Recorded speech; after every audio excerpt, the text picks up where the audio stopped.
started as a normal day, just like any other. I took a shower and grabbed a quick cup of coffee before heading out of the front door and waving goodbye to my loving wife. I jumped on board the bus, sat down, turned on my MP3 player, and promptly entered my usual daydream state. I finally arrived at my office building, headed up the 10th floor, and sat down at my desk to see a huge pile of paperwork. I sighed and got started. The scream coming from down the hall broke my concentration. I considered going to see what it was, but the thought quickly passed. Probably just another hysterical secretary overreacting to a spider. Just as I started getting back to work, something else grabbed my attention. I peered out the window into the street below, and to my astonishment, saw a scene of utter chaos. People fighting, even killing each other for seemingly no reason. By this time, some of my coworkers had gotten up from their desks and joined me in staring out the window.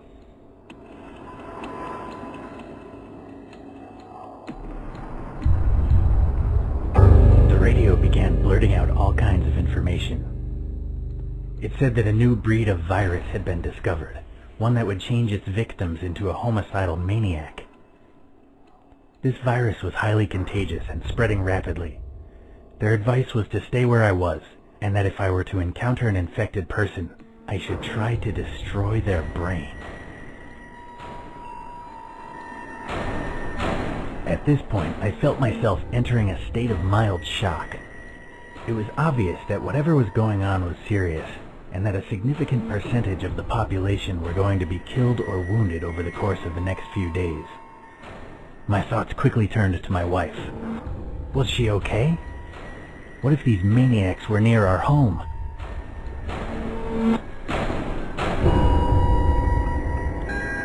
I knew that the phone lines would most likely be overwhelmed, so I decided not to waste time by calling. I headed straight home. I began to make my way through a series of corridors that lead to the elevator. On my way, I noticed a struggle out of the corner of my eye. I turned to see a disfigured man frantically clawing at and biting a young woman's leg.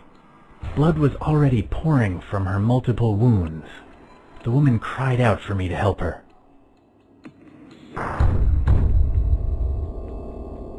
I continued down the hallway, ignoring the woman's cries for help. She would have been infected, and it wasn't worth the risk. I arrived at the elevator, but to my dismay it seemed many other people had the same idea. I heard a ping and the elevator doors slid open. In a split second, the large crowd of office staff pushed and shoved their way into the tiny metal box.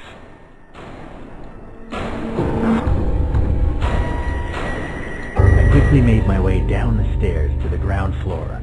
Sure, I was a little out of breath, but at least I saved time and avoided a potentially lethal situation. I eventually reached the ground floor and entered the lobby. The scene in front of me was one of extreme violence. The security team was desperately battling with a swarm of infected, and they appeared to be losing. I watched helplessly as a guard on the opposite side of the room was torn limb from limb. I noticed his gun lying on the floor just a few meters away from his dismembered corpse.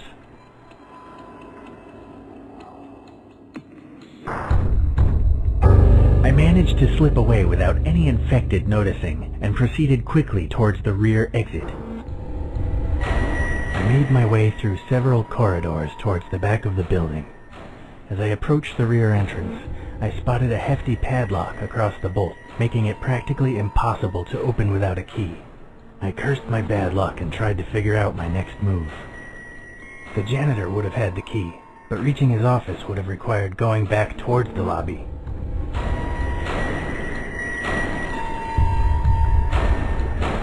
I realized that breaking the door down would be impossible, and that heading back would be too dangerous. So I set about searching for another exit. I remembered that there was a small window in the male bathroom just a few doors down the corridor. I arrived at the bathroom door and pushed it open. Suddenly, I heard a bestial roar coming from further down the corridor. A dozen infected had spotted me and were now heading in my direction. I quickly entered the stall and spotted the window I was thinking of. However, to my dismay, it was much smaller than I had remembered. I thought that I would probably fit, but I knew it was going to be a very tricky maneuver.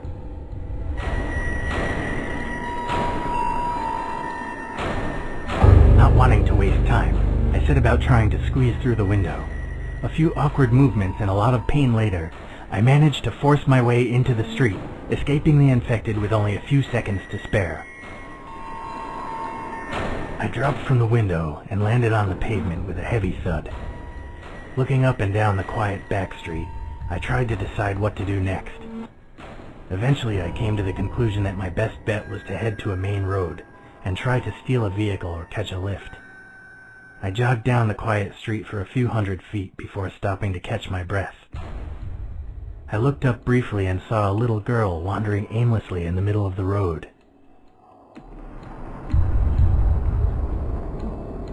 I realized that the girl was most likely infected, and therefore I decided to ignore her and continue down the street. I eventually arrived at the main road. As I suspected, the scene wasn't pretty. In every direction I could see people either trying to fight or flee from the numerous infected. An array of dismembered corpses already littered the streets. I suddenly felt nauseous, and within a few moments I was vomiting my breakfast all over the pavement.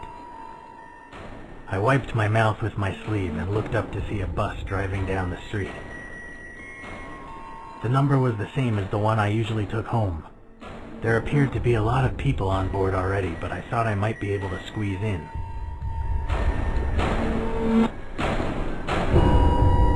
I realized that getting on the crowded bus probably wasn't a good idea. If someone on board were infected, then there would have been no escape. As I continued down the street, I noticed several groups of people. Just across the road was a group of men with rifles.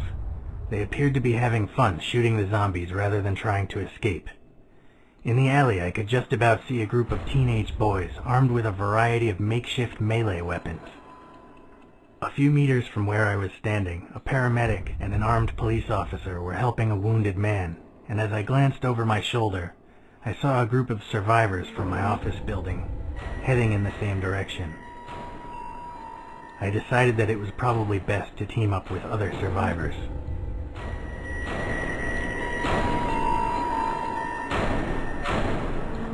I jogged over to the group of my fellow co-workers.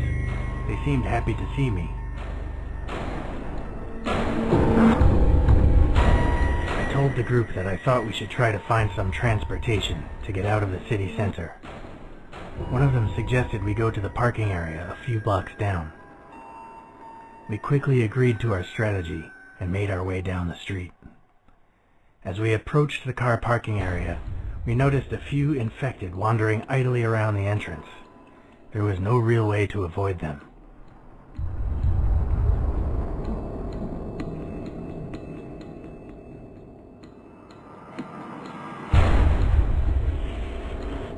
I began making as much noise as I could, running in circles around the infected.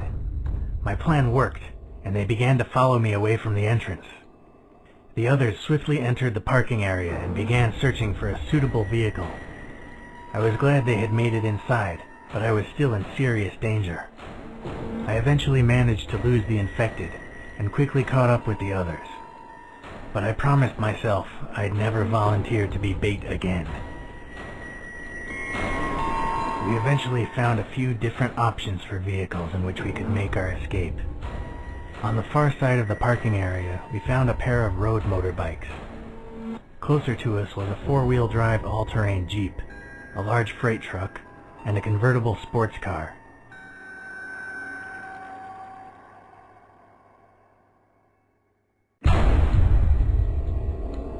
I suggested that we take the Jeep, and the others quickly agreed. Having the ability to go off-road if necessary would be incredibly useful, especially since many roads would have been blocked with traffic, accidents, or zombies. We approached the Jeep and peered inside.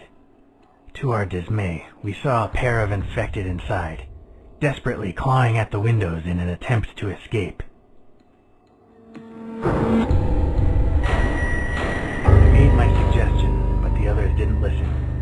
They really wanted that Jeep, and a few zombies weren't going to stand in their way. The others immediately flung open the doors and started trying to drag the zombies out. However, without my help, they were having serious trouble, and it seemed like they would most likely end up dead if I didn't intervene.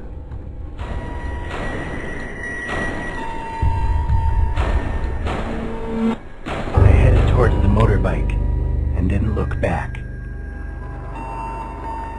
I climbed aboard my chosen vehicle and sped away from the car park onto the main street. By then the roads were littered with bodies and car wreckages. It was all I could do to avoid them. Everywhere I looked, I could see only scenes of carnage. It seemed that those not already infected were fighting a losing battle. My thoughts quickly turned to my wife. I tried to tell myself that she would be okay, but that didn't stop the horrible feeling in the pit of my stomach. I knew I had to get home as soon as possible. In the distance, I could see a gas station with a few of the zombies on the forecourt. I quickly glanced down at the fuel gauge and saw that I only had about half a tank remaining.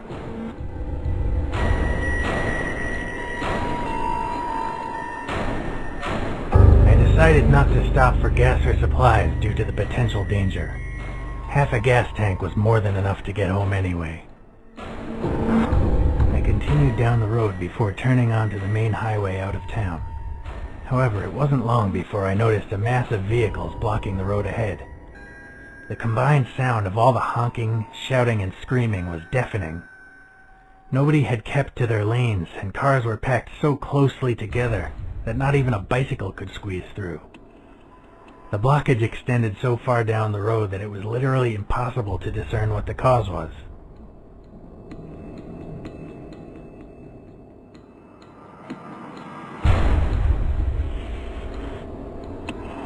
I decided that there was no point in waiting for the traffic to clear, and that without the Jeep, driving off the road was just too dangerous. I headed back the way I came and turned off the highway at the first exit. I soon found a safer, albeit less direct route home. As I sped down the disturbingly quiet back road, my mind began to wander. Without the distraction of imminent danger, I began to remember the horrific scenes I had witnessed just an hour ago. Images of mangled corpses flashed before my eyes, and my head began to spin. I swerved onto the wrong side of the road, just as another vehicle pulled out from a concealed entrance. I braked sharply, but it was too late to avoid a collision. Amazingly, I wasn't seriously injured, but my ride was badly damaged. I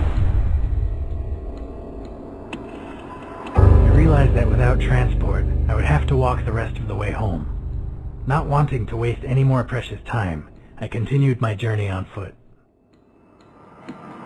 After a half an hour of walking, I began to recognize my surroundings, and knew that I would soon be home.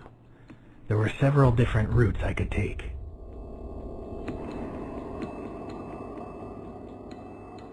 I decided to get off the main road, as it would undoubtedly be dangerous in such a heavily populated area. I decided to follow the train line instead, since it ran not far from my house and would be totally deserted. Sure enough, I didn't see another soul.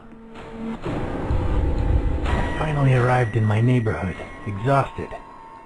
I knew that my house was just a little further down the street, but the area was swarming with the infected. Most of them seemed distracted by what few survivors remained, but I knew it was only a matter of time before they noticed me. I remembered about a small alleyway nearby, one that would take me most of the way home in relative safety. I entered the alley, and as expected, it seemed totally devoid of life. However, as I walked past a large dumpster, an infected old man stepped out of the shadows and tried to grab me.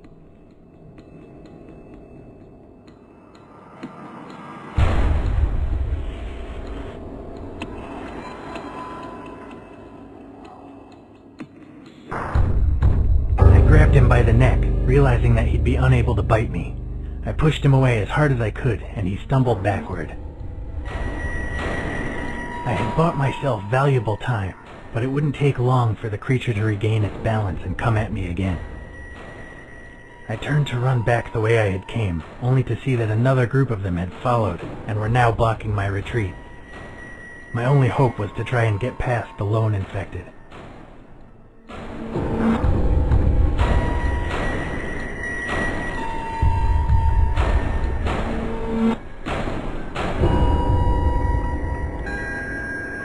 Grabbing a brick, I waited just long enough for the infected to get close before smashing it into his face. There was a sickening crack as his jawbone fractured and blood sprayed from his mouth.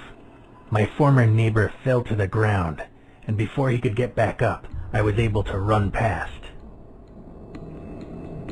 I sped down the alley and back onto the street.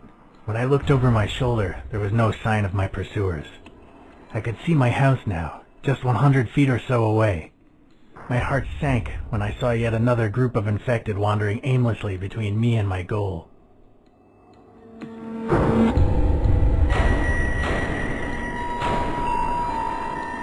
I decided that it was too dangerous to carry on down the street. I went around the back of one of the neighbors' houses and climbed over the fence into their garden. It was tiring, but I carried on scrambling over the fences until I got to my own backyard. As I approached the house, I noticed the glass in the back door had been smashed and the door left slightly ajar. I was terrified for my wife's safety.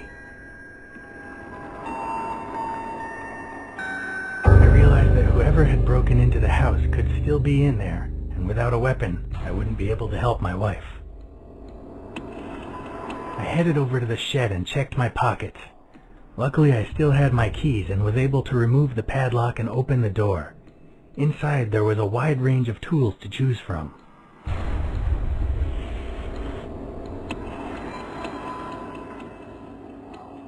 I picked up the hand axe since it was light and easy to use, although perhaps not the most powerful of weapons. With my weapon in hand, I left the shed and walked back to my house. Before I could enter, I discovered why the back door had been left ajar. A teenage looter emerged from the house carrying my television, obviously intent on profiting from the crisis. When he saw me, he dropped the TV and pulled out a large kitchen knife. At that moment, I couldn't tell which one of us was more afraid. I told the looter that I wasn't going to hurt him, and that he could take the TV and go. He didn't bother to pick it back up. Instead, he ran over to the nearby fence and climbed over into the neighbor's garden. Having dealt with the looter, I walked in through the back door. I was relieved to finally be safely indoors, but I couldn't rest yet. Not until I was certain my wife was okay.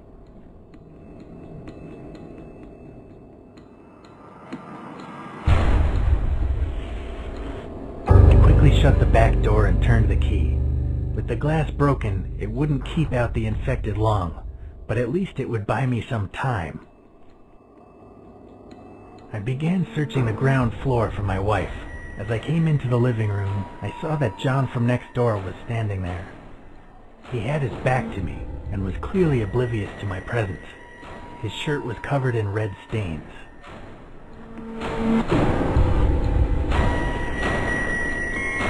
John was surely infected, so I snuck up behind him and hit him as hard as I could on the back of the head.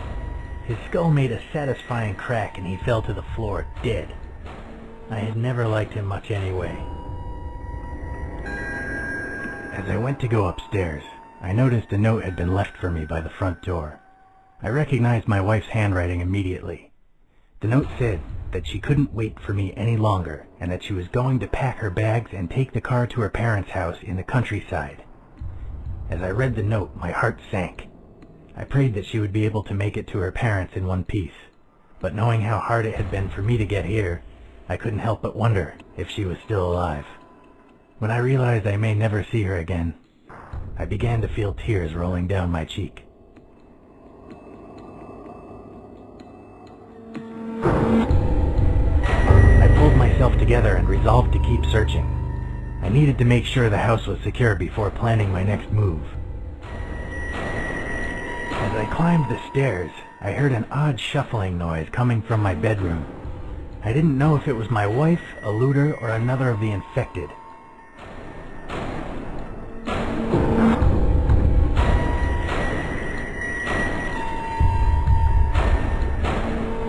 I kicked the door charged in with my weapon raised, ready to kill whatever was on the other side. The scene that greeted me will haunt my nightmares for years to come. My beautiful wife was pinned on the floor, desperately trying to fight off one of the infected. She could barely keep the creature at bay, and if I didn't act immediately, she would surely die.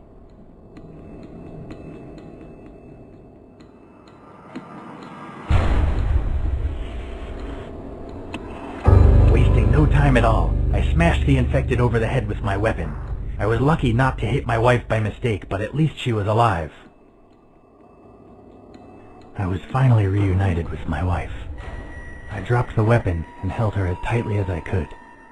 In that moment, I was happier than I had ever been, yet the feeling would not last long. I asked her if she was okay, and she showed me her hand. Blood dripped from several bite marks on her fingers. I didn't know if she would become infected or not, or even how much longer she had. She sobbed as I struggled to decide what to do.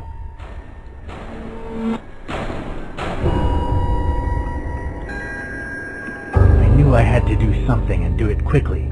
If I could stop the spread of the infection, I might just be able to save her life. We ran down to the kitchen, took a clean meat cleaver from the knife rack, and tied an improvised tourniquet around her wrist. Within seconds it was over, and I was carefully dressing the wounds with bandages from our first aid kit. I didn't know if she would survive or not, but at least now we had hope. My wife and I spent some time discussing what to do next.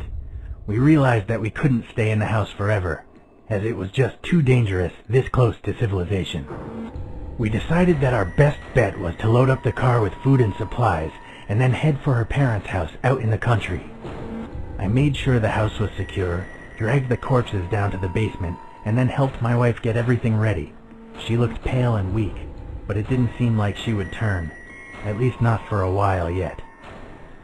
By the time everything was ready, it was already nightfall, so we decided to spend one more night at home before hitting the road. I don't think either of us slept that night, but it was better than traveling in the dark. We left at dawn.